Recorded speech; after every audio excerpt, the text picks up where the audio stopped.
श्री सद्गुरुदेव भगवान की जय। पहला प्रश्न, सत्संग की अनिवार्यता, सत्संग सुनने से लाभ।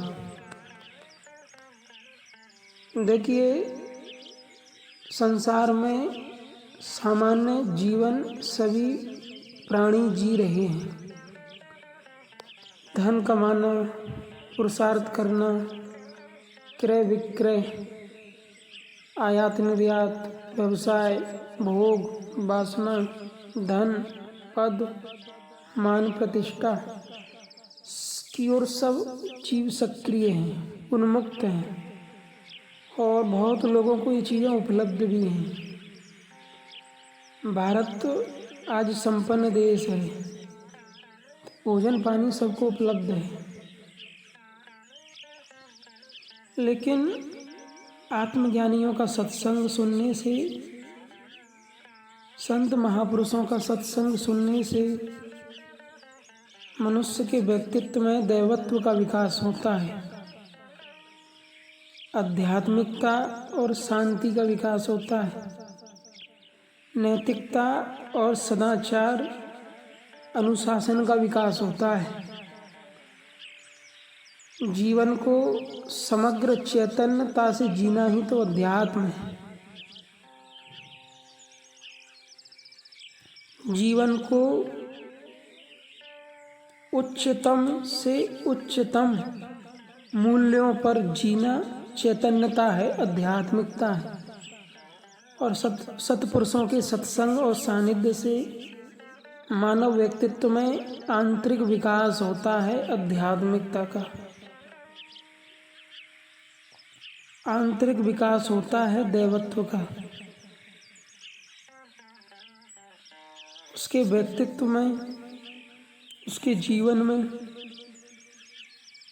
धर्म और भक्ति का विकास होता है।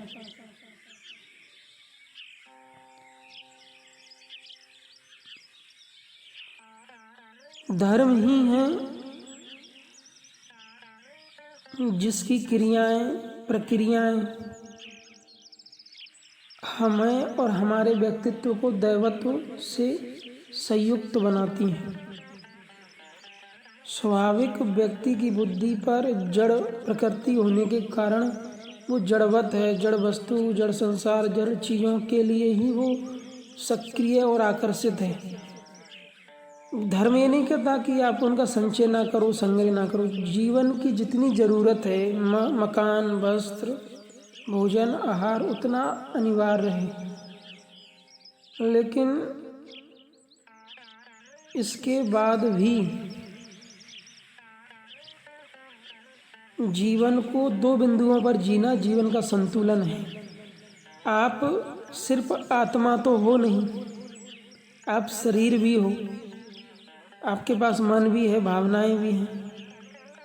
तो शरीर और आरोग्य के लिए आपके पास संतुलित व्यवस्था और संतुलित दिनचर्या होनी चाहिए, जिसके अंतर्गत भोजन, नींद, शयन, जागरण, काम, व्यापार, कार्य, व्यापार और भौतिक दिनचर्या के आयाम हैं। दूसरा, जीवन में धर्म और ध्यान भी होना चाहिए, जिससे चित्त में निर्मलता, शांति, एकाग्रता और भक्ति का विकास हो।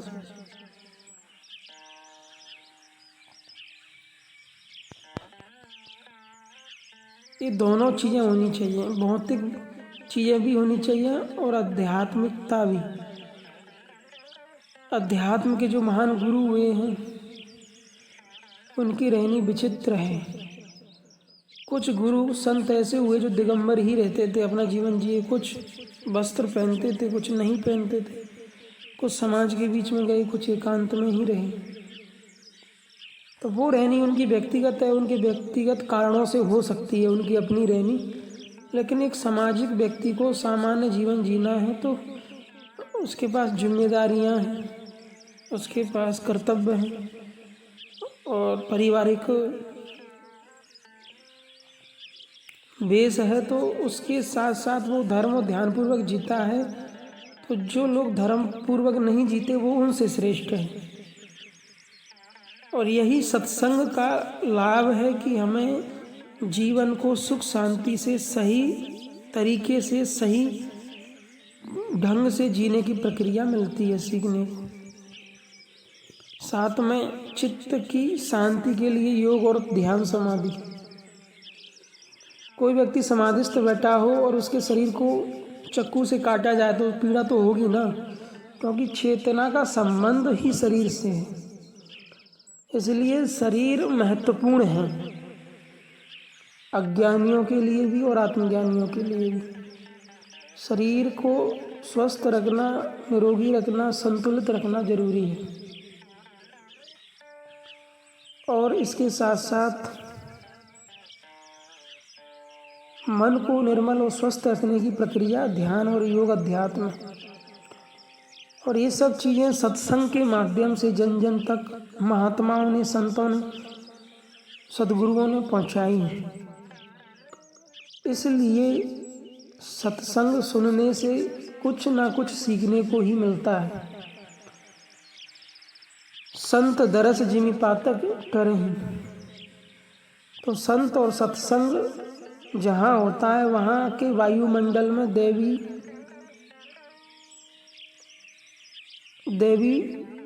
और आध्यात्मिक तरंगें रहती हैं। इसलिए जहाँ जहाँ धर्म के केंद्र होते हैं वहाँ एक अलग ही शांति होती है। शांति और समाधि सत्संग का फल है। संत महापुरुष सत्संग इसीलिए बोलते हैं कि लोग जागरूक हों अपने शरीर के प्रति, अपने मन और भावनाओं के प्रति, और जो परम तत्व परमात्मा है, व्यापक चेतना, उसको जाने और जीवन को कृतार्थ करें। इसलिए सत्संग अनिवार्य है। सत्संग सुनने से मन निर्मल होता है, विवेक बुद्धि का विकास होता है, जीवन दर्शन के उच्चतम आयामों का मूल्यांकन घनिष्ठ से घनिष्ठ और उच्च से उच्च स्तर पर विकसित होता है। इसलिए आत्मज्ञानियों का सत्संग सुनना अनिवार्य है। उसको सुनने से हमारी बुद्धि का निर्माण और निर्मलता का विकास होता है। एक आदर्श व्यक्तित्व के लिए एक आदर्श व्यक्तित्व तत्वदर्शी संत का सत्संग सुनना अनिवार्य है। ओम श्री परमात्मा ने नमः। निष्कर्ष, संत महात्माओं का सत्संग हमेशा से समाज में प्रकाश, सद्बुद्धि, सदाचार, नैतिकता, शांति का ही निर्माण करता है।